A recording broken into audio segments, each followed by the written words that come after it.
All right. So one of the leaders that I work closely with, Brian Gutierrez, asked the question, how to make sure activity isn't confused with progress. One of the easiest traps for a team to fall into is thinking that activity equals progress. But I want to be clear, Brian. Just because you're moving, it doesn't mean you're moving forward. A hamster runs 5 miles a night on a wheel, but he wakes up in the same cage every morning. That's what fake progress looks like. Here's a couple traps of empty activity, okay? And we see this consistently in our business. An agent dials 200 leads but avoids objections and never asks for the close. That's not progress. That's hiding behind a dialer. An agent makes all the effort, shows up in the morning, spends 8-9 hours on the phone, but never tracks their actual activity to understand where are the leaks in their process. See, a leader holds 3 meetings but doesn't enforce standards or drive change. That's not progress. That's babysitting. A manager spends hours planning but never executes. That's not progress. That's procrastination. So Brian, understand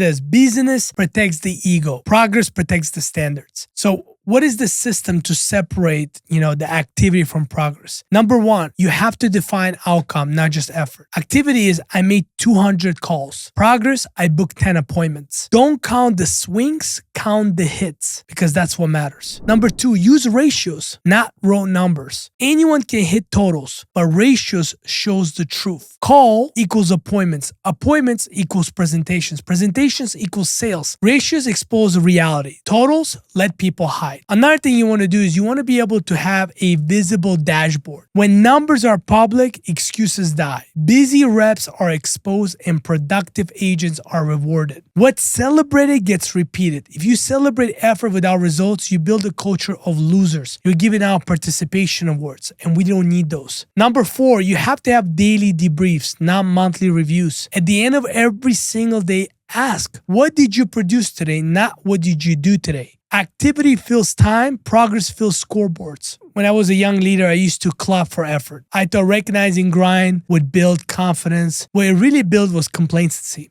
People love to hide behind the effort because I allowed it. And what I learned is that, culture isn't built on what you preach. It's built on what you measure. If you measure activity, you get busybodies. If you measure progress, you get performers. So progress compounds. Understand this, okay? Very important. Progress compounds. Activity exhausts. A team chasing activity burns out. A team chasing progress builds momentum. So how do you make sure activity isn't confused with progress? You demand outcome. You measure ratios. You have a progress report. You make the scoreboard public, and you never let business get clapped for. And I'm going to finish off with this. Activity looks busy, but progress builds legacies. And that is the difference between a hamster on a wheel and a warpath. Take care.